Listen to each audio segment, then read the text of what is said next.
नाज़रीन खे अहम ख़बर ॾींदा हलूं त जैकमाबाद वेझो ॻोठ रहीम बख़्श सूमरो में तेज़ बरसात सबबि घर ड्रही पियो।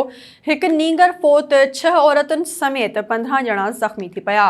SS न्यूज़ जे रिपोर्टर हाशिम ब्रोही मूजिबि ज़ख़्मियुनि खे सिविल अस्पताल मुंतक़िल कयो वियो, जिते 11 वरियनि जो नींगर असगर अली ज़ख़्मनि जा सूर न सहंदे फ़ौत थी वियो।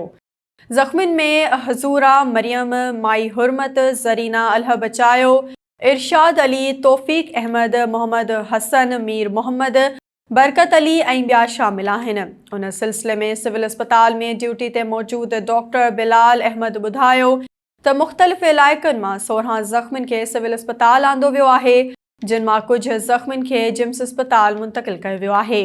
नाज़रीन खे हिकु भेरो ॿीहर ॿुधाईंदा हलूं त ज़ख़्मियुनि खे सिविल अस्पताल मुंतक़िल कयो वियो, जिते 11 वरियनि जो नींगर असगर अली ज़ख़्मनि जा सूर न सहंदे फ़ौत थी वियो। ज़ख़्मियुनि में हज़ूरा मरियम, माई हुरमत, ज़रीना अलह बचायो, इरशाद अली, तौफ़ीक़ अहमद, मोहम्मद हसन, मीर मोहम्मद, बरकत अली ऐं ॿिया शामिल आहिनि। उन सिलसिले में सिविल अस्पताल में ड्यूटी ते मौजूद डॉक्टर बिलाल अहमद ॿुधायो त मुख़्तलिफ़ इलाइक़नि मां 16 ज़ख़्मियुनि खे सिविल अस्पताल आंदो वियो आहे,